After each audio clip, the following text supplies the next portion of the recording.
Hello everyone, and welcome on Spreaker.com, KEVOLE, to Agree or Disagree the podcast. And of course, as I said, Spreaker.com, KEVOLE, SoundCloud.com, KEVOLE. You can like, agree, or disagree the podcast on Facebook. You can also follow at A or D the podcast on Instagram and Twitter. You can also follow me on Twitter at KEVOLE and Instagram KEVOLE. You can also add me as a friend if you want on Facebook, Kevin Olenek, and many other places where soon you will find podcasts. The word food, I bet you've never looked this up, or maybe you have, but I actually looked up the word food in the dictionary today. It is defined as any nutritious substance that people or animals eat or drink, or that plants absorb in order to maintain life and growth. I'm going to read that again. It's defined as any nutritious substance that people or animals eat or drink, or that plants absorb in order to maintain life and growth. Now, maybe for you that is true, that definition. Through perspective, some struggle, and discipline, food has been a strong and positive, healthy part of your life. You eat well, you cook well, you live well. You have maintained, as the definition said, life and growth. But maybe you are on the other perspective. For a variety of different reasons, you may have had a struggle with food. You've tried many different things, diets, fad diets, other things. But there's struggle, which has led to self-condemnation and shame, which has led to many other things. But you may say you have not eaten well, you have not cooked well, and you have not lived well. And you may be one of those that is struggling to maintain a well-lived life and maintain growth. Then there's another perspective on this, and it's one that's a bit silent, or we don't talk a lot about. And the fact is that due to cost circumstances, there's some that don't eat. Some kids go to school without meals, and some adults are going to work and or school without meals. I find it interesting, this definition of food. Again, I'll read it again. Any nutritious substance that people or animals eat or drink, or that plants absorb in order to maintain life and growth. Because it would seem for some of us, I know for me, that although the food is many ways intended to be a medicine, something good, something healthy, my relationship with food is at times is counteractive to that. And maybe yours is too. Perhaps our guest today can give some perspective. Dr. Theresa Nicassio is a kindness advocate who discovered the hard way how food can be medicine. Not wanting to leave her daughters motherless before they graduated high school, this dedicated mother immersed herself into learning everything she could about health and healing and was able to turn the trajectory of her life around. Sharing what she has learned along her journey, Dr. Nicassio now offers her multifaceted expertise as a wellness specialist to the global community in her capacities as a registered psychologist, speaker, raw food chef, and nutrition educator, magazine columnist, and radio and TV guest. We can add podcast guests to this now as well.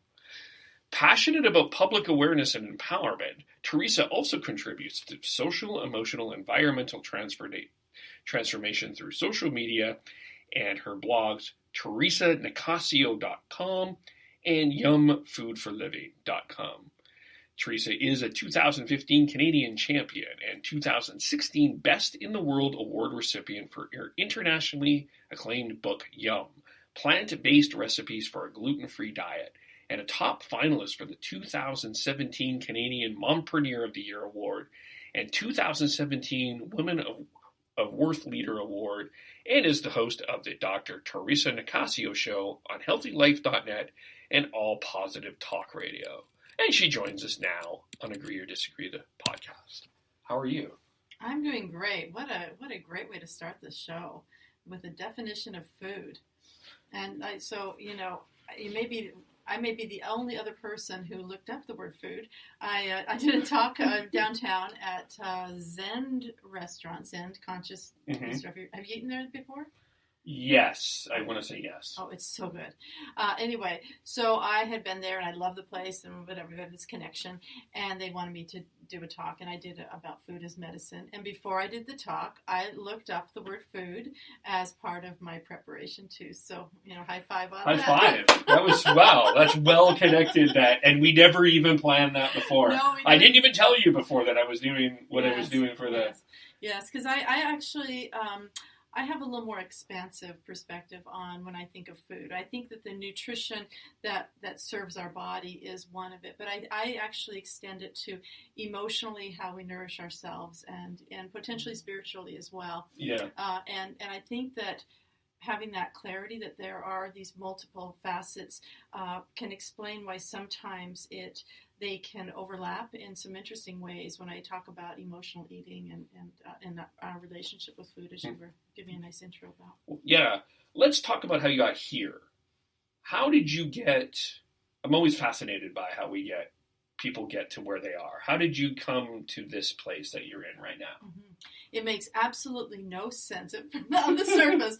So I was born, just to start, I came from another country. I was born in California, and I grew up there, a shy kid, and in an Italian Catholic family, and I found that I was taught how to cook and all that, but I really resented it because I was a tomboy, and I was very athletic, and I loved that. My number 3, I love that number 3. Yes. And we were talking earlier. My number 3 is my favorite. Anyway, and I really resented anything having to do with food. Because I saw it as oppressive of women. I was an early feminist. I'm now, I'm going to be 50. I thought I was going to be 53. I'm actually going to be 54 shortly. Oh. I kind of lost a year there.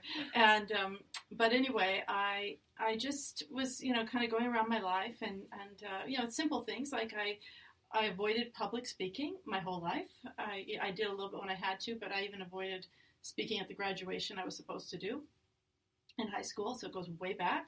I hated travel, and I didn't like cooking, I didn't like travel, I didn't do a lot of the things I'm doing, and if I avoided the media like the plague. So I think that it's quite humorous how I ended where I am, but I think it's an important context for you listeners because it's part of my message is also that anything's possible and to not give up hope or presume that you are just who you believe yourself to be, because sometimes we can change. So that's where I started off. It's a long story how I ended up in Canada. I'm here. I've been here for a long time. I'm a Canadian citizen, very proud, especially now, to be a Canadian citizen. And So Trump is we won't even get into him. We won't go. We won't go there. We'll just let it be a Trump-free day. It's a Trump-free day. Yeah, that's right. So, but anyway, so I came up here really happy to be here. Worked at UBC. I was a senior psychologist at the University Counseling Center for a long time, and eventually, different things happened. I started private practice and so forth. But along the way, I had a little baby. But what happened with that baby was after I had my child, I lost my immune system. I lost my respiratory function was gone. Pretty much anything and everything that was around I had, and it was pretty ugly. And so I had this little baby in my hands, in my arms, and I was afraid I wasn't going to make it to see her grow up.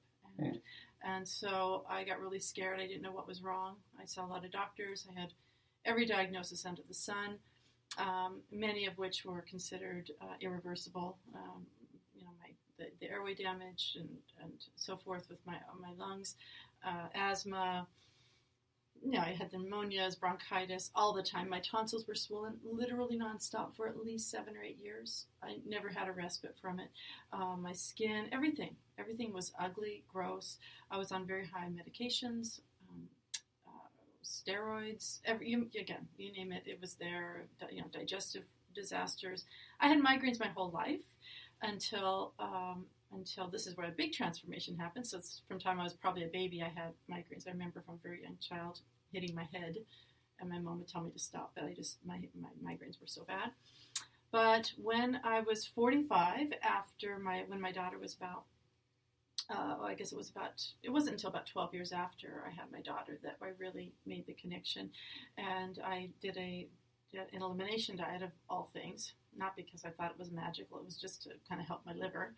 And my migraines went away. Hmm. And I had taken all these things out. I didn't do the reintroduction properly, but I knew there was something going on there. So that was a huge wake-up call. It took me 3 times before I did it properly. I got sloppy on the reintroduction, but I knew it was big. And I do have several food sensitivities, but the migraines, direct relationship to gluten. And so I developed a very different perspective. And I'm Italian. Okay, I'm Italian. Gluten. It's in pasta. Gluten's in bread. Gluten's a part of daily life. So it really turned my world kind of inside out, upside down, and it was an opportunity to go inward in a way. I was still very sick even after I made the discovery. I could barely walk. I couldn't breathe, and amongst other things. And so I was humbled. I was brought to my knees, and in gratitude to just be able to wake up each day and be there, be alive, and shed a lot of those ideas about what I believed that I was supposed to be, and started from the ground up and started thinking about life in it, as well as food, very differently. So, that's a fascinating story, and a couple of things come to mind now. And you just mentioned your mindset around food, which is, I think, one of the big things that I think we'll get into this. We're going to get into this a lot. What was your mindset? What were some of the things that maybe held you back from possibly either making changes or some lies that you personally believed before you went on this journey? Now, we're going to precursor this by saying that this journey isn't the journey for everybody. We had this conversation. It's like food change isn't magic. There's a process here, but we're just unpacking. Mm-hmm, mm-hmm. Yeah, and I think that in terms of specificity, although gluten and sugar are ones I will come back to, because there's certain things that may be universal. However, there's this concept of bio-individuality, that we're all different, we're all unique. But I didn't think about food. Kind of what you're talking about. It's like I grew up in the '60s and '70s, especially, and everything was starting to become much more packaged foods, fast foods. It was cool. Although in the home that I grew up, I was very lucky because we had a garden and we grew a majority of the food we had. However, we did purchase grains, wheat. My mom would buy the whole wheat, and she would actually grind the wheat and make homemade bread out of the wheat. And I remembered how delicious, and I remember, when I'd come home and you'd smell the house permeating with that fresh homemade bread. So it's an interesting thing, bread, and again, it's for many reasons. But there was that association of love, and Mom was trying to do something good. You come home, there's something made. Usually, we had lots of vegetables and fruits. We did not eat candy. We didn't eat. We would have candy very rarely. I mean, those Halloween, and there was a couple other times, but we didn't eat junk food, in the traditional form, very often. And cakes were or that kind of thing, cakes or pies, was really just days of celebration, birthdays, weddings. And so so I was lucky in that was the case. But that relationship with food as stuff that we put in our body I could say for myself that I wasn't that conscious. I just ate what, I was given, or if something tasted good, I would eat that. There was times when, as being sports, we would sell things, or I was in choirs and things where you would sell, M&M type things, that total junk food. But it didn't really cross my mind about the seriousness of that. It is that which we put in our body which creates the cells in our body, right? My dad would always say, you are what you eat. And it sounded like, it was like kind of a mantra, but I was a teenager, but whatever. It's like, whatever. Because in sports, he was coaching us. It's like, we want you to be healthy. We want you to be playing at your best. So there was that philosophy. But did I have it integrated? Not really. I didn't really get that at that level. So that's where it was before. But I want to speak to that resistance, even a more recent one, because there's the early ones. But I figured out, I learned how food could be toxic for my body, and it was harming me. But there were certain things that I was still resistant about. And there was one particular food that I really resisted on. And it took me at least a couple of years after discovering about gluten and dairy. And I have some food allergies to some weird things like fennel, very severe and so forth. But there was one food that I loved, and I still love, but I don't eat because it makes me sick. And that is potatoes.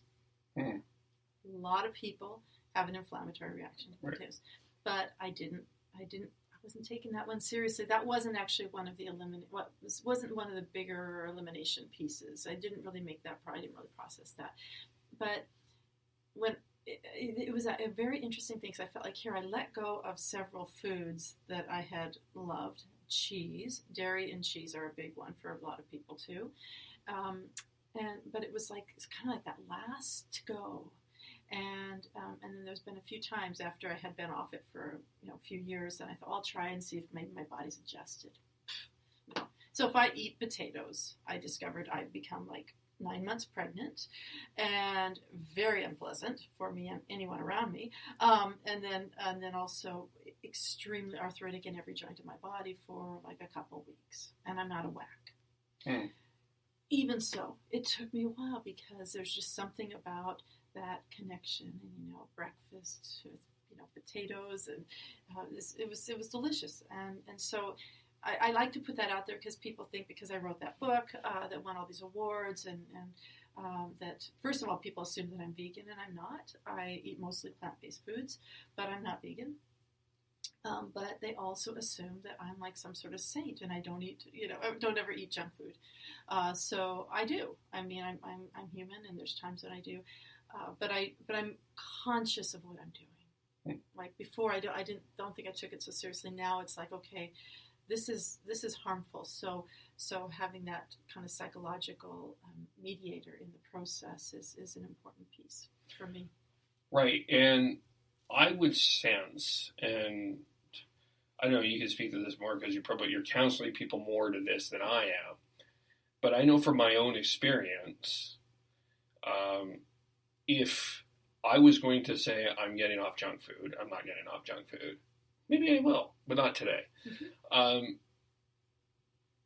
If I went back to junk food, there's a sense of failure, self-condemnation, beating yourself up over the fact that you were supposed to take this step and, I'm going to not have junk food. And then you end up jumping in. It's almost like we've developed a perfectionist in terms of diet. Okay, I'm only, and you mentioned that, so I eat plant-based, but I eat junk food too. So talk about maybe this myth of, not only the myth of there's one way, but this myth of being perfect when you eat. Well, there's two things. One is the bioindividuality that what each of us needs is different. But I think this perfection, what I like to address is the idea, because I have so many people will come to me and say, I need your help. I am an emotional eater. As though that's some sort of like, I wait for the the skies to open and the angels to like sing or say something or sternly look down. It's like there's something about that people believe that they're special, and usually people are surprised when I respond saying, "Well, welcome to the human race. To be human to be human, we are emotional eaters. And when people look at me like, what? I said, everybody's an emotional eater. What? I thought that it was just me, because that shame, it goes really deep. But also the cluelessness, that lack of awareness. And I like to use the example of good old Pavlov. If you're familiar with Pavlov, he had the researcher, psychologist years and years ago. He had the dogs. He would ring a bell, and then he would give them food. And what he learned is when he would do that long enough, then all he had to do was ring the bell, and the dogs would salivate. They became emotional. They developed an emotional response, and actually, like, they suddenly started to feel like they were hungry by just hearing a bell. So if we think about something as simple as a bell, when, it's like you and I here talking, or, it's growing up in a home where when people love you, it's like, okay, when there's love, then there's certain food that's offered. After I was in sports, after the big games, where did we go? Hello, we went to the Pizza Royale over on Baseline Road, and I grew up in a small town. Everybody went to pizza place. It was like pizza and pop. I mean, this is just what we did. This was our celebration place. Or after, when I was in musicals and shows, late at night was a place, I think it was like Denny's. And so that was the place, maybe it was Bob's Big Boy. I don't remember what it was, right. But it's like Denny's. So we would go to these places and we'd have our food. And of course you get treats like, whatever, pop or ice cream or pizza. And so you get these associations that when you eat those foods, and from a strictly behavioral perspective, our body says, yes, I feel good. From the time we're born, and if we nurse or we're fed by our parents, like we look up in our mama's eyes, and then we see our mama smile as we're nursing, we're getting the food, and that all goes with the sensuality, because food is a very sensual experience to engage in. We're getting the love, feeling of love from mama. And hopefully, obviously there's some situations that are less than optimal, or there's mental health where the mom is unable to make those connections, which creates some other attachment issues, which also can make it very confusing, because there's a need met, and then there's a longing, and that can also trigger emotional feelings. So we develop this complex, maybe it's like a bell symphony of sorts that we have to, maybe sometimes we crave something that's sweet or salty or whatever. And this is just from the psychological perspective, let alone what we know physiologically, how things like sugar and gluten. And I think there's even things in dairy, I forget what it's called, but there's that are actually morphine-like substances that make it so we're addicted. So we have a physical addiction as well as the emotional addiction. You put that together, it's kind of like Reese's peanut butter cups. Yeah. So to speak. Yes. We'll give that visual to the audience there. Sorry about that, folks. But no, you're right, I think. And I also, I think it's also interesting in that, making sure that everything is on the go as we're talking here. So bear with me. Yes, we're still on. Yay! Thumbs up to that. Yeah. But the thing about emotional eating, the other side of that, I wonder, is I look at people, because I talked about this in the intro, they eat well, they cook well, they live well. And I think we're seeing a bit of people that make healthier food choices seem to have a better life. Now, there's a whole bunch of things that we can unpack through this conversation. Because, obviously the situation that we're in may not be the same as that young man in waiting for some change in Granville, obviously. That's getting just wants a bite to eat. Right. That's very unfortunate. Food security is a whole other topic. Important topic. But yes, huge. Yes. And even those that have to go to the food bank, the choices that they have are limited in a lot of ways. And I know in Vancouver they're making some drastic important improvements to that, but there's still some work to be done. But making the choice to live assuming most of us are here in a place where we can buy our groceries and are afford enough to buy groceries. Yeah, privileged enough. Yeah. Privileged enough, blessed enough, what word you want to use. What holds us back from making the choice of going in, avoiding snack aisle or a bit of snack aisle, to making some really healthy choices that. Mm-hmm. So now I think we're touching upon brain science. Yeah. And I like to use so you out there listening can't see, but I'm putting my hand up. So if you put your hand up and you put your thumb across, and then you put your fingers over your thumb, in your own hand you have just created the model of the brain. And in the brain, if you like touch your wrist, that's kind of like your hindbrain. That helps us with basic respiration, heart rate, survival, sex aggression, some of those basic. The reptilian brain is another name for it. But with the reptilian brain, if you have an alligator and they're hungry, and they see their little babies around and they're hungry, they will eat them because they don't have the middle part, which is your thumb in the middle, which is the kind of the relational and emotional brain. And then we have this cortex, which is the matter that helps us make decisions. It helps us think about things. It helps us, particularly in the very front, if you go between the knuckles of your three middle fingers that are right there, there's this what's called the prefrontal cortex, which is the inhibition center of the brain. And that's the part of us that helps us keep from going down those wrong aisles. It's the part that keeps us from saying and doing really stupid ass things. It's also the part when I might be missing that. And we all actually have different blood flow patterns in our brain, the cerebral blood flow.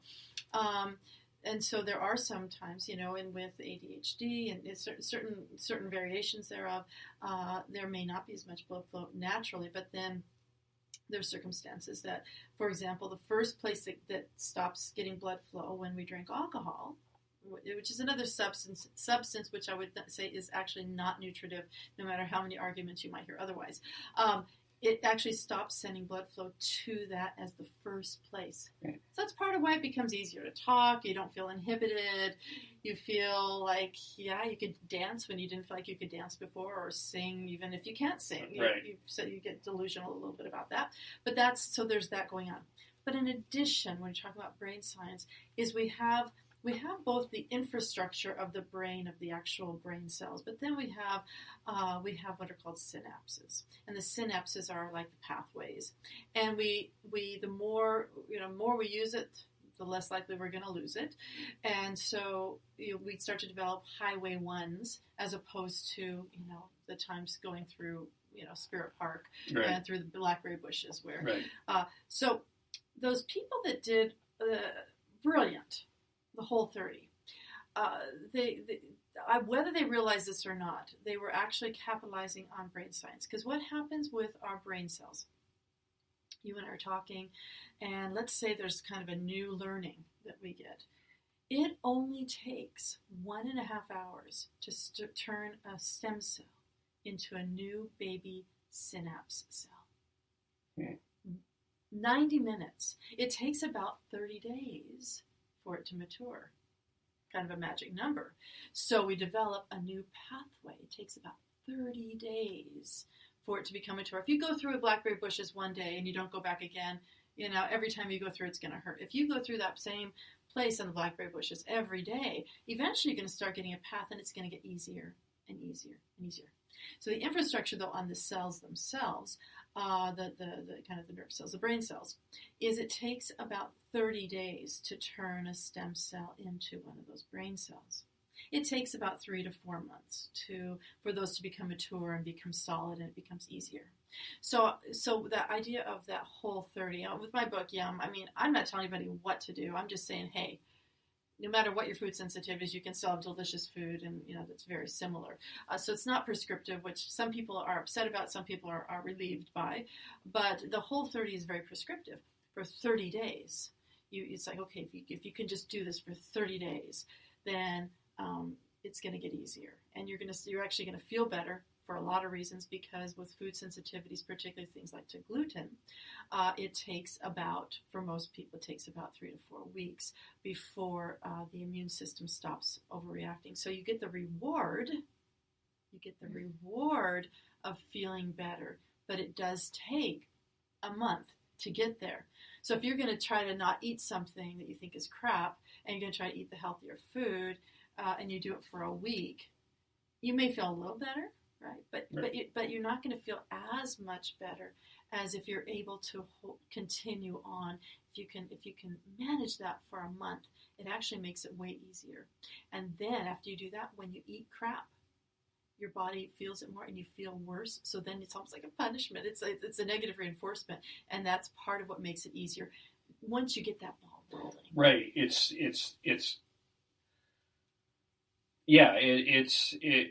almost, it's a mindset, really, in a lot of ways. Yeah. It's a mindset, but the other thing is there's the cycle. You have to get yourself psychologically prepared if you do it. Every time I've done an elimination diet, I've got to go through and get myself ready, and then make sure I equip my home with some really delicious alternatives. Maybe I really love broccoli, or it's like, so you make sure you have those things in your home that you really enjoy, and that you're not feeling like you have to give up on it. But the other thing is, if you have the cues in your environment. If an alcoholic goes and visits friends at a bar or at a house where there's alcohol they're doomed to failure, and so are we with regard to food. So that's the other thing, is if you live in your home and you're exposed to other people eating a lot of those food, you're getting those cues. The bells are ringing like crazy. But if you're in a situation where you're able to clean the house or clean things and have it be where the food that's available. You'd have to actually get out of the house to go pick up something different. The food that's available and more readily there, and you're getting cues are, oh, that's delicious, you're more likely to be successful, because otherwise you're doomed to failure. It's really hard. Yes. Yeah. Yeah. And I know for me being, I'm using air quotes, but I am busy. But I know I make some quick choices, not right choices. So, I have a salt tooth. I don't have as much of a sweet tooth. I have a salt tooth, and chips are my friend yet enemy. We'll call them frenemies. There you go. Yeah. But there's other ways to get around that. And it's just, I guess, it's about changing your circumstances around you. But when you're talking there, I was also thinking about the procrastination, because I'll change tomorrow. I'll change tomorrow. Tomorrow comes and I'll change tomorrow. The next day, I'm going to start Monday. Monday we get up. All right, new week. We're going to eliminate whatever we want to eliminate from our lives. We get back on it. So how do we effectively start? Like, if someone was sitting here and saying, I'm going to try, and I want to try to go gluten-free for 30 days. I'm going to do a 30-day gluten-free challenge. We're not recommending this for everybody. We're just using this as an example. So I'm really glad you brought this question up, because it's actually part of why I did what I did in my book, Yum, which is totally different. And it's the opposite of the Whole30, even though I think that there's a lot of value to the Whole30. I think there's a lot of value to there's some fantastic doctors out there saying basically go cold turkey on sweets and also salt. By the way, I did have a whole show. Dr. Saul Pilar came on my show, and that's one of his big concerns is how salt really it destroys life, is what he said. And so that's a different topic. So the question is not, when we focus on what we're going to take out, it's a tricky one, because then we feel like we're missing out. Instead, and this is what I approached with Yum, is I said, don't focus on what you take out. Let's focus on one recipe at a time, one new food at a time that is delicious that you can add in. So if you start adding in maybe a kale salad, or if you add in, and it can be even treats that just happen to be delicious and happen to not have the gluten, the sugar, and the dairy, or potatoes. you add in one new food at a time. And that week, it's like, oh my God. And you choose something that's really delicious. That's going to like knock your socks off. But that is really good. So the more you eat that, then you start to feel more satisfied. And it's like when you have a cup that's full, from they talk about in the more full a cup is, the less you can add. But the more you add new things in, then there's less space, and it starts to dilute. And stuff gets eliminated automatically. It starts to eliminate. It's tricky, I know. Yeah. So this is where I was using my psychological knowledge to help because there are certain people that they can just go cold turkey. Whether it's cigarettes, whether it's alcohol, whether it's certain kinds of food, and they just have that personality, whether it's because of how they were raised or whatever. But what I've found is that the majority of the population does not have that, and so I wanted to find a solution that was different, and so it's like one new recipe at a time, one new food, and then because it's so delicious and the body starts to say yes, because you're actually going back to that first quote, what is food? As your body starts getting the nutrients that it needs, you start to feel better. And oftentimes, actually, nutritional malnourishment is part of what can make us have even more cravings out of desperation. A whole other conversation. I don't want to get off track. But when we start to actually give our body some of what it needs, it says yes, and we start to crave less. It's kind of this weird paradox. And then maybe in a week or two, you add another new recipe that looks really yummo. And you add that, and then you start to get the natural reinforcement of feeling better when you have that to some degree. And you also feel more satisfied because you actually are probably absorbing more of the nutrients that your body is needing. And then as you start to shift the scale of how much of the crap is already like in the cells of your body, indirectly, we are also not feeding those buggers that make us crave as much. So we start to make it easier and easier to clean things up. So when people do the more complete detox, like when I have done the more extreme forms of the elimination diet to figure out things, because I had already been eating kind of clean by the time I did that, I didn't have this experience. But many people, when they do that, they have horrific sometimes detox reactions. They start to get headaches, they feel nauseous, they get really tired because their body certain things start to die off. The bugs in us that are the ones that oftentimes crave those things that we don't really want anyway. A lot about the microbiome.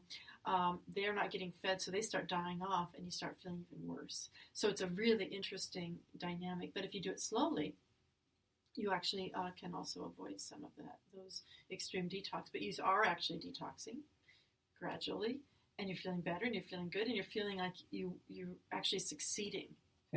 You're less likely to fail if you're adding just something fun in your life that's really delicious and enticing than when you say, I'm going to do this, and then repeatedly, you can only hold off for so long, and then you engorge yourself in potato chips or whatever it is that's come here, my pretty, whatever it is that pulls you in. Yeah, and then if you stumble, and even if you have like a really bad emotional day, like as an example, you turn down for a job or something like that, like something recently happened to me. There's an easy way. You instantly are like, you go into this funk. I go into this funk, and there's the old expression that in previous times it used to be the chocolate ice cream, and you saw the scenes with the women and the bed because of heartbreak or something like that. Right. We go to the candy. Candy or the alcohol. Or the alcohol or something that is supposed to make us, and I'm using air quotes here, feel good. But there's a punishment, there's a consequence to it, consequence to it after. It's really about, it sounds to me like it's about the community around you kind of rallying and saying, okay, this sucked. It happens. Let's pick ourselves up and make better choices next time. Or even not make better choices. That can feel overwhelming because that can feel like judgment. It's just feel like I like to focus on however crappy we're feeling. we're only a breath away of one new choice. Yeah. So, having forgiveness. And so that's actually I have the Yum philosophy, Yum living philosophy, and it's very much psychology philosophy, where one of the principles is perfectionism is not allowed, and it's about progress, not perfection. It's about being, accepting of what is. So it's like, okay, I had a really crappy day. I feel horrible. Look, I ate a bunch of stuff that's, obviously it's non-nutritive substances or maybe harming me. Okay. I did it. I did that, and I can choose to continue to do that without judgment on that piece. I can continue to do that, or I can choose to do something else that is really that feels better. And it might be I'm going to go for a walk, but we're only a breath away from a different emotional state. Yeah. This is really important. We are only a breath, one breath away. And it doesn't mean we're going to, in that breath, detoxify, like it's going to cut out all the weight. It just is what it is. But we just take a new breath. It's like, okay, let's look at a new direction. And one of my favorite assignments for clients that gets a bad rap is the art of distraction. Because we can get into a trance. A trance of self-deprecation, a trance of self-shame, a trance of feeling like we are just like losers or whatever it is.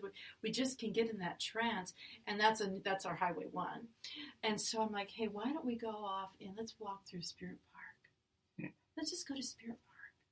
Or let's walk on Robson Street. Let's just window shop. Let's call a friend. Let's put on music and start dancing crazy. Let's take a bath. Let's pet a dog. Let's go walking where we know there's going to be a dog if we don't have a dog, and pet a dog. So to give ourselves the grace, that grace through distraction, which helps us to get out of the trance. If we try to fight the trance, I shouldn't be thinking that, but we stay in the same context, we're again fighting a losing battle. The same place where we've been eating the chips, we just stay there. We're going to want to eat more chips, and we're going to just be feeling really bad. But it's like, okay, I ate the chips. Okay, I ate the chips. I felt terrible. I still feel pretty bad, but what makes me feel good is talking to my friend. And so I'm going to pick up the phone. Or, like I said, even if you don't have anybody, everybody's gone, you try to call everybody, everybody's gone, nobody's answering the phone, go for a walk. Smell the air, and now we're getting to be springtime. I love this. Notice the flowers. Look close up at the flowers. There's a reason why I have all these flower pictures in my book. It's not all about food. It's about beauty. It's about noticing the world around us, and because our thoughts are really delusional. All of our thoughts really are illusions at best. Typically delusions. We think that they actually are true, but they aren't. They're lies. So if we can distract ourselves into more the sensual experience, ideally sensual experience, it's not even food. That's even a bonus because there's so much pleasure. Just pleasure. There's more pleasure in our lives. Yeah. And you're right. We live here in Vancouver, we live in a beautiful city where we can take that in. Mm-hmm. You're right. But even if it's not something out there really big, you just go and look at something, look at a piece of tree, and just look at that bark, and then look at it closer, and look at it closer, and look at the magical world. Because it can be in a micro zone, that there's so much to see when we open up our senses. It's leading me to a conversation around social media and food. But I also think, let's hold for just a second, because I also think, the other thing that I was thinking about is in terms of environment, the community that you're in.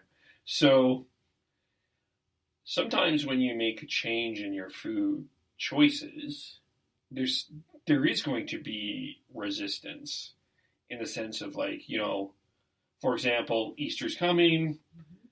It's a time where it's a feast. Nothing wrong with feasting, by the way. Have your ham and whatever, I'm available. Never mind. Mm-hmm. But there's some people that are like, you know what, I'm going to make a different choice. And there's gets to be that tension at the family table. You know what, I'm not going to eat this way. I'm now eating this way. Mm-hmm. How do you, for those that are wanting to make that change, and if those are noticing that change, how do you make that a healthier? Yeah. So that gets into that whole agenda that I coined inclusive cooking, where we allow each other and we support each other in whatever choices we make. It just cracks me up. I posted, speaking of social media, I posted on LinkedIn. Actually, I did also on Facebook, but on LinkedIn, I'm in a couple of groups. One is I'm in a women's chef group, and another one like women nutritionists or something.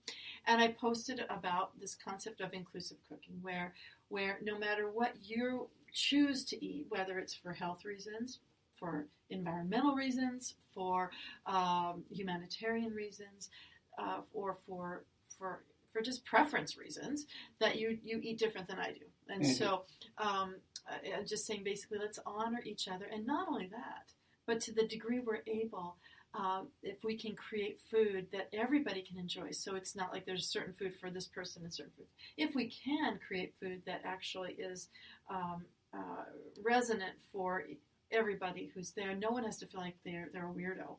I mean, we're all weirdos, but doesn't have to feel like they really stand out as though, kind of the classic is either the celiac or the gluten-free, whether they're celiac or not. People want to debate whether they really are or not, as though it's really their business. Mm-hmm.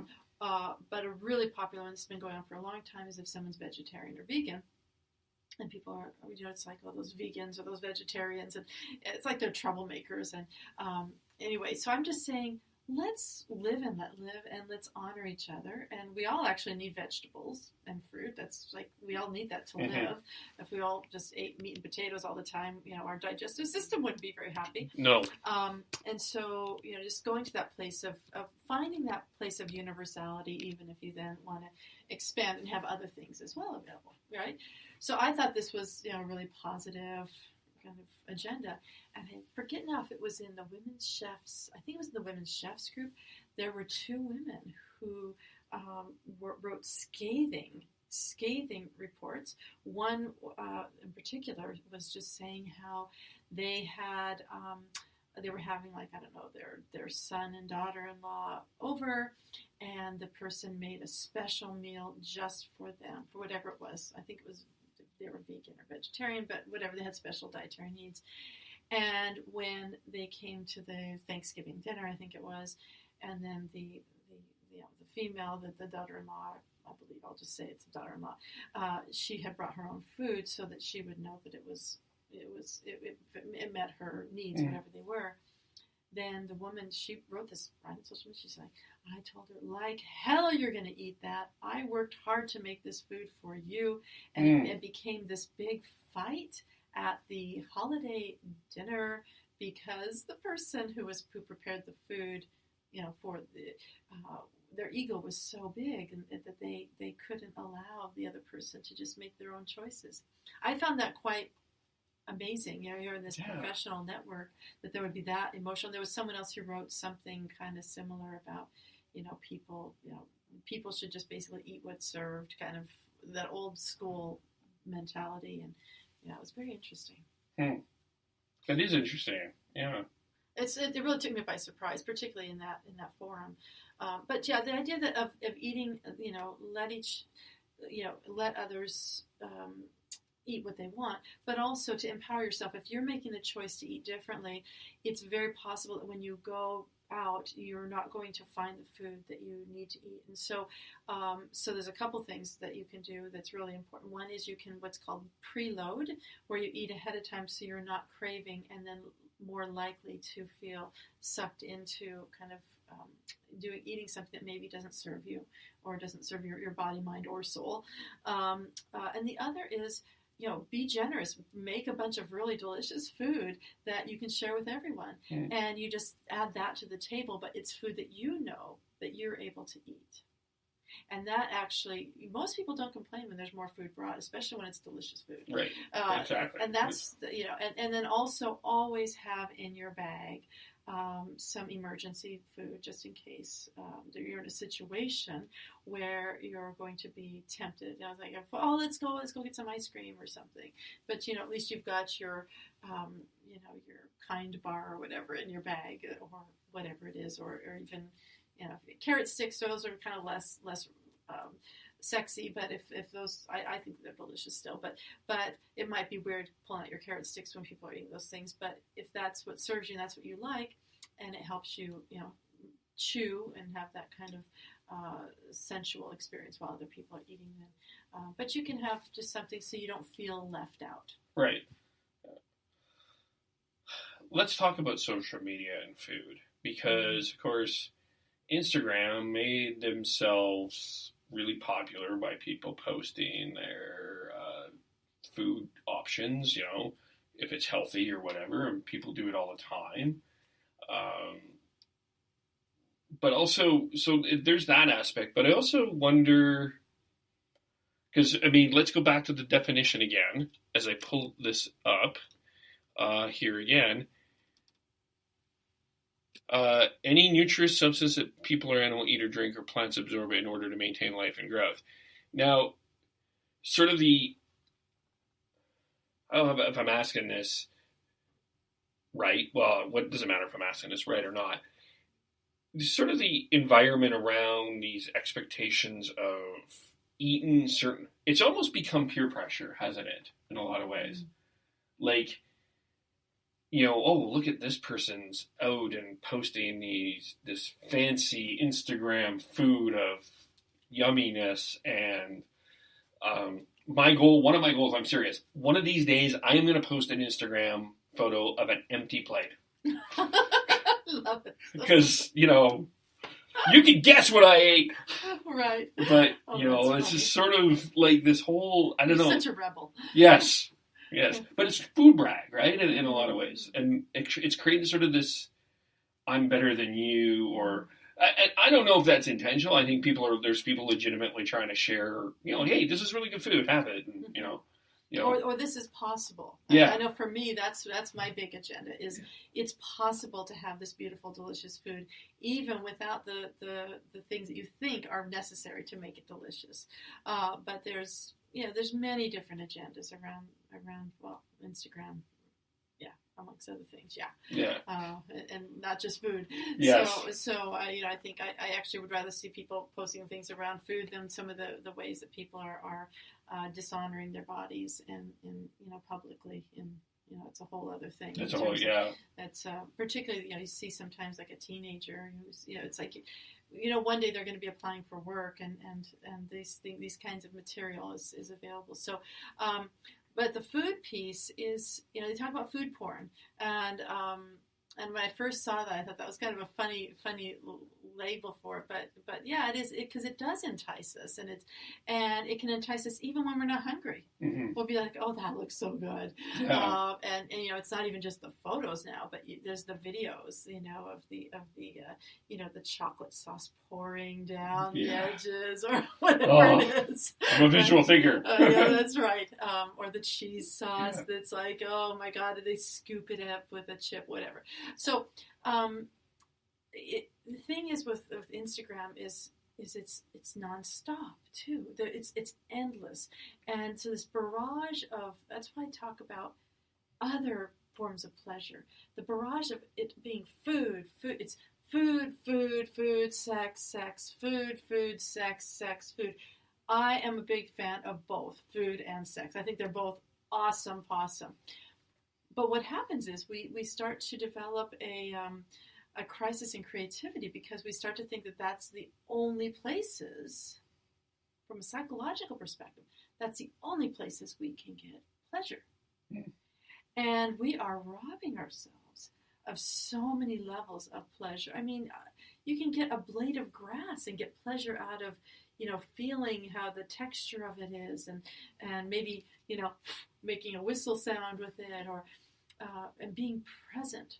And so it becomes this other visual addiction, which is like the bell. And so it basically, it's like in lightning speed, we're getting the stimuli: eat, sex, eat, sex, and it's like it's fueling the highway one of being more and more ADHD. We are making ourselves. I'm not saying that's the only cause of ADHD by any stretch, and there are physiologic, and there's people. I know about this from personal in my own family. It's part, but we are making it worse through these rapid fire stimuli, and then we're having to cope with it. And after a while, that place in those between those knuckles, I talked about the prefrontal cortex, it starts to get a little worn out, and it gets a little tired, and eventually, if you're human, you're gonna break down, and and just feel like it's like, oh gosh, grab those chips. Yeah, and I think also too, I wonder, in terms of food choices and social media, in terms of like, because I spend time on it, or we get as a culture, we become so consumed, it's almost a different food for our brain. And you're talking about that, just put the phone down and put the social media down and just get into yourself more. Yeah.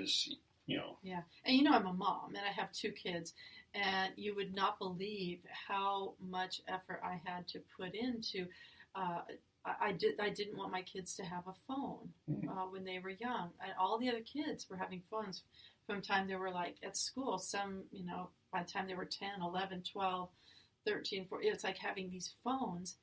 And it's an altered reality. And I said, and I had to, my partner, he was like, oh, we need to get, phones for the kids. And I'm like, no, we don't.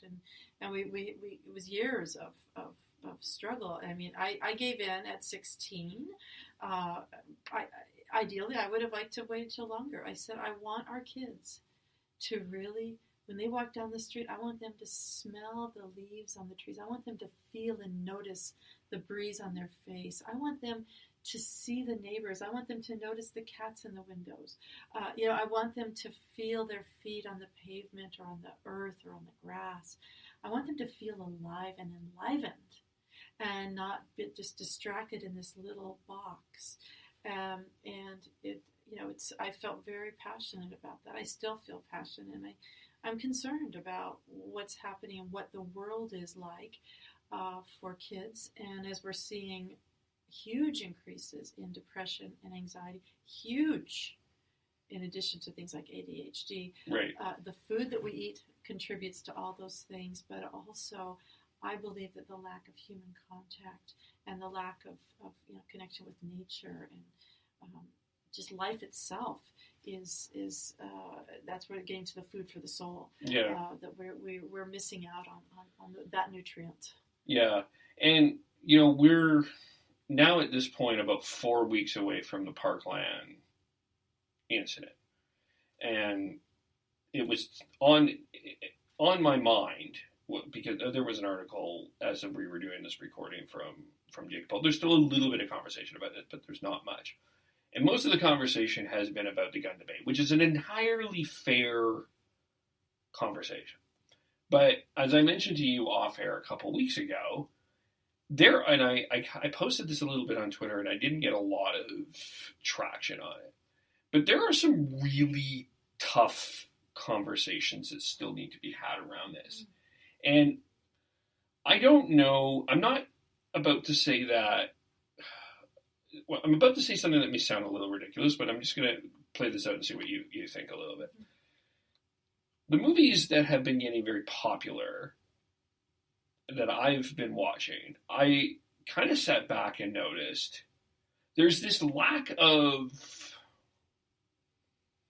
care of human life.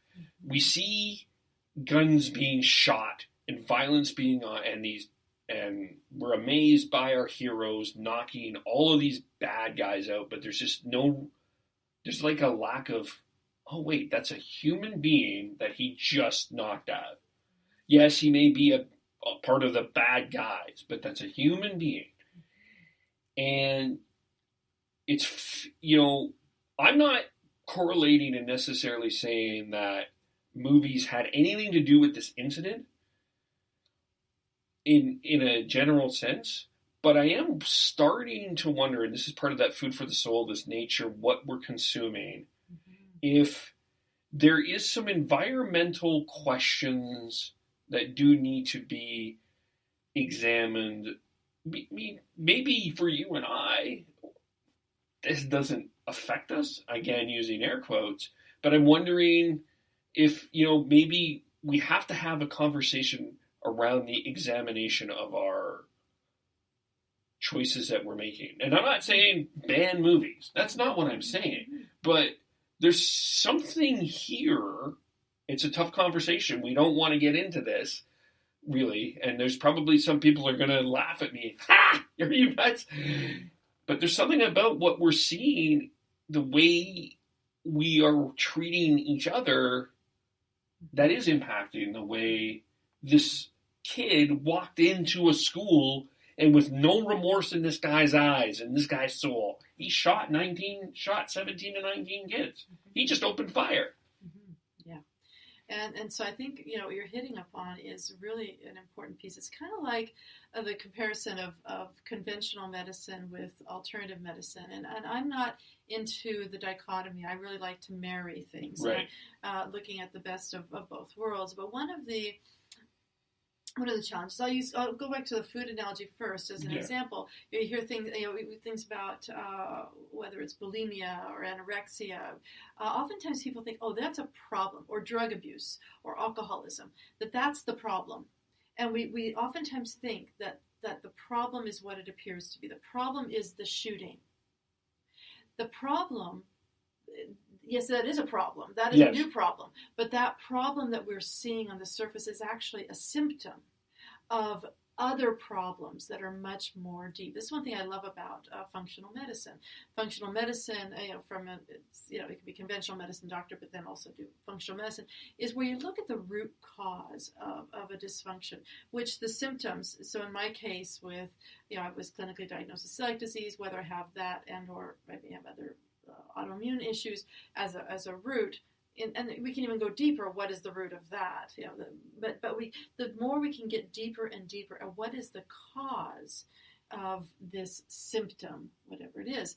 So in this case, yes, okay. When kids, let's just go back to kids. Basic research this is old research, at least 10, 15 years old. They saw that when kids watch TV or videos, that from a brain perspective, they're unable to discern reality from fiction up until about age 8. Now, already by the time the kid's 7 or 8, by the time kids are 7 or 8, they've already been exposed to a whole lot of violence, even a lot of Disney movies. It's amazing how much violence you see. But in addition, there's this acclamation, which I think is what you're talking about in the media, whether it's, we see it on social media, we see it in movies, we see it on TV, we see it on commercials, and it becomes even more and more rapid fire work because we have such more and more of an ADD population. And again, there's reasons for that, physiological as well. It's in terms of the population, and you're more likely to engage in high-risk sexual behaviors and things when you are ADHD. So you're more likely to propagate and have children. That's not the only reason, but that's another factor. Right. But when we do this rapid-fire sort of thing, we develop an acclimation to something, and the more acclimated we are, then it starts to feel more normal. It starts to feel more okay. Video games. There's all these video games of killing. I thought Pac-Man, I'm aging myself, but, Pac-Man was... It's going to make a comeback. Yeah, it was kind of violent, right? Going around and munching away at things. Yeah. And, but, it's really gone to a whole nother level. And so this sense of comfort, like the normalcy of shooting, and without really understanding this is a life. This is a human life, or it doesn't have to be just human, but this is a being on the planet, or at least the perception of a being on a planet that was just destroyed. So this gets at, there's so many levels here, Kevin.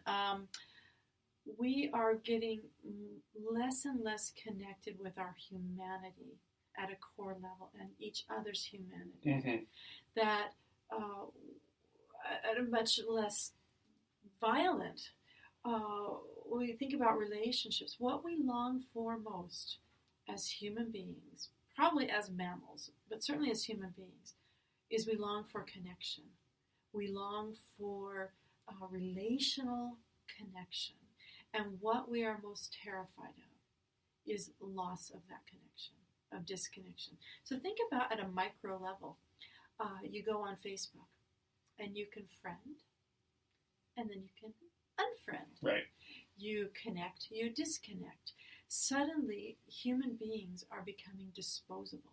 Yeah. And this, for me, is a serious problem. And there's certain human beings who are more disposable than others. Oprah Winfrey is not perceived as that disposable. But someone, by some people at least, right. I know there's controversy there. But then there's... I get what you're saying, though. Yeah. And then when we talk about privilege, there's a privilege around food, we look at privilege, people who are cognitively more...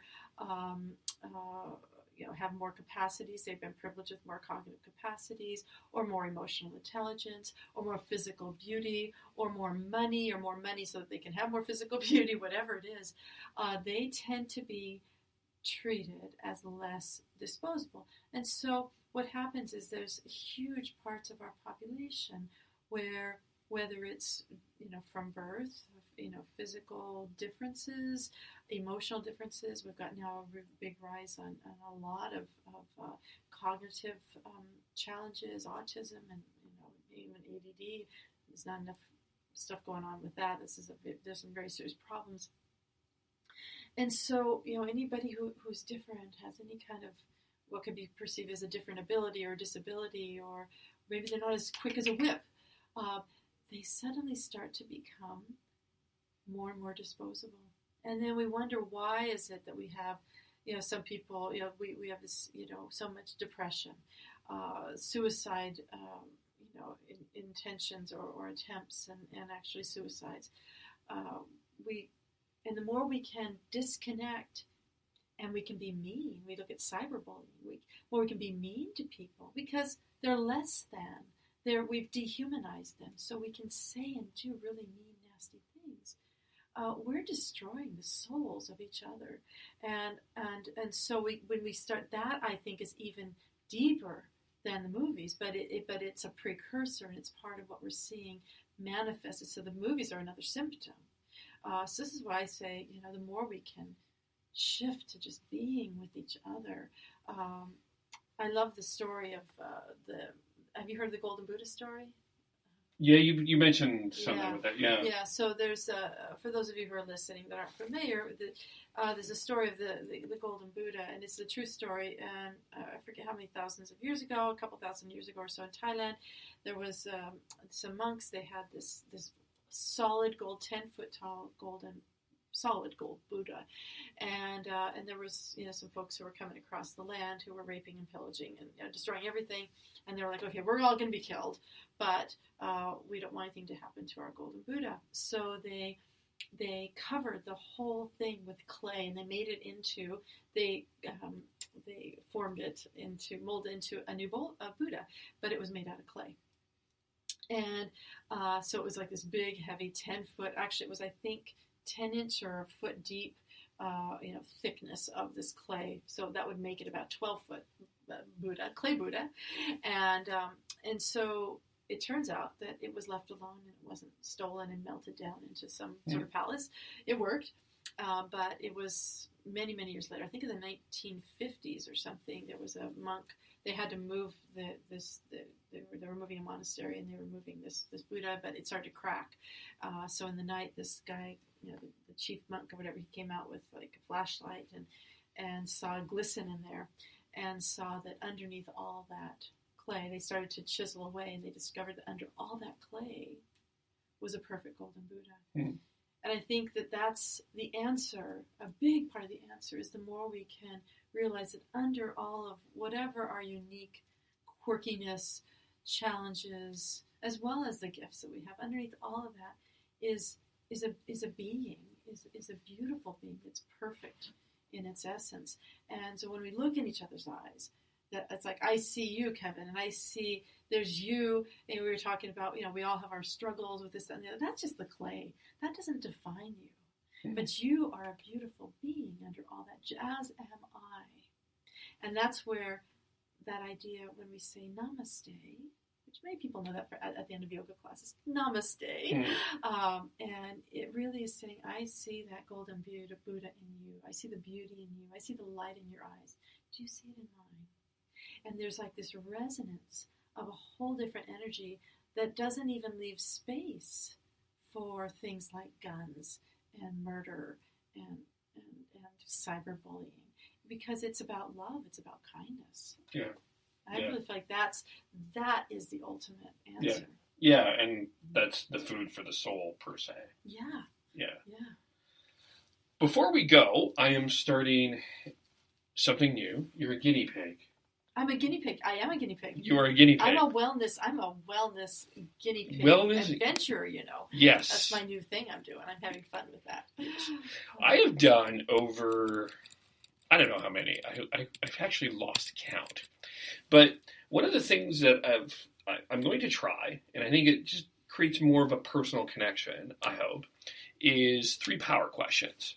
And I'll just do this at the end of every one. Get to know you a bit more as a person, because we talked about a lot of heavy things, and it's a good way to unpack. Mm-hmm. So we're going to try this. I'm supposed to have some theme music or something in here. So, dun, dun, dun, 3 power questions. I feel more empowered already. Right. So looking back at your 10-year-old self, what advice would you give her now growing up? Oh, well, the first thing, I'm just going to go with the first thing, is trust what you feel. Trust what you feel and trust what you know. What profession other than your own would you like to try? Oh, okay. I am so passionate about so many things, because I was going to be an engineer before, and I did all kinds of different things. Lately, I'm just like, I don't know if I'm going to follow through with any of this, but I've done a lot of studying of herbology. I love herbs. I grow my garden and all that. And so I've thought about going back to school either in herbology or even just studying on my own, or even as a naturopath. Mm. Yeah. Kind of crazy, though, because I've got a lot of things on the go, so it would be logistically challenging, but I've done a lot of studying on the herbology, so I feel like that is actually something I may do. All right, and the last one. Dun, dun, dun. At the afterlife, you meet your creator, however you look at that. Mm-hmm. What is the first question you ask the creator? Oh, I ask a question. Well, I'm not having words right now. As you say this, I just feel my heart opening. Mm-hmm. And I don't know. It's just like I'm going to a place of just wonderment about beauty. I don't really have a specific question for a creator, but maybe it's how can I open my heart to as much beauty as is possible in this place. Awesome. And how do we find Theresa, Nicassio.com, Food for Living? How do we find you? Because you were telling me off air that you're actually getting a huge audience come to watch this podcast or listen, right? Yes. So my radio show is crazy. It's already getting now over 1/3 monthly listeners listening to the show while it's live, and then it has the downloads and that. But everything, what I've done is I have originally I had youngfoodforliving.com, so I've kept that around. That's more focused on the book. So there's a lot of stuff about the book on that one. And that's just youngfoodforliving.com. But I've been pretty lax with that. My real baby now is teresanicassio.com, and I put everything on there. So the links to the radio show and all the pages about my guests. But also I've created teresanicassio.com, and one of my big projects. I want to organize it. It's very full of content. It's a little bit overwhelming because there's so much good stuff. I want to make the navigation of it easier.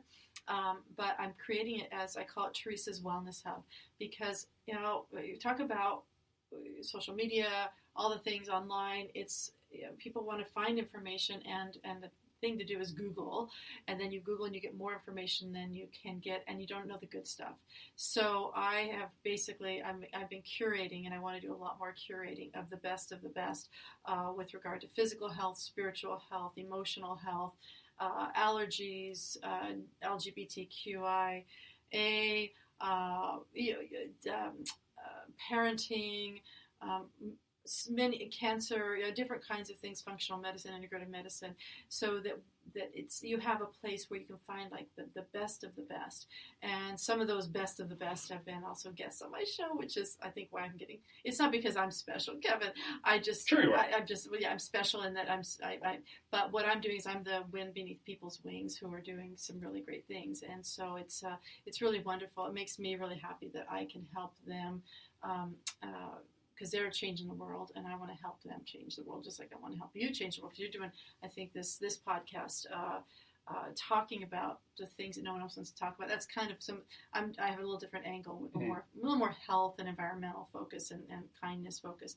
But the idea here is that there's things to talk about. I mean, my show you can mark your calendars. I think it's July. It's going to be all about farts and what farts will teach you. Who talks about farts? I know. But is it real? Yes, it's real. And is it related often to food sensitivities? You bet it is. Is it oftentimes related to information about your health that you might be able to take action and be empowered? So anyway, I talk about whatever I want, but I like to talk about things that no one else talks about as well. But yeah, just TheresaNicassio.com, and I also have a YouTube channel. I haven't done a lot with that, but it's a kind of a slow growing thing, and I like that to also be another place of curated material. A lot of it will be you can find back via my website, but it's also a nice way, another alternative way for people to access some cool things, not just my things, but I like to pull together other really awesome people's work, and you can find it in a thematic way. Cool. Thank you for joining. Of course, you can follow me, Spreaker.com, KVULE. You can add me as a friend, Kevin Olenek. I have an announcement about that. Like, agree, or disagree the podcast on Facebook as well. The announcement's going to relate a little bit to that. We're going to talk about that on our next podcast. Follow me on Twitter, KVULE, or at A/D the podcast. Instagram, KVULE. You can also subscribe on YouTube, Kevin Olenek. SoundCloud.com, KVULE. Also have a Patreon account, KVULE. Check that out as well. Thanks for joining us. It was a really good conversation. Oh, this was great. Thanks for having me. I love this, and I love what you're doing. Well, thank you. Thank you. Tell your friends. I will. Until next time.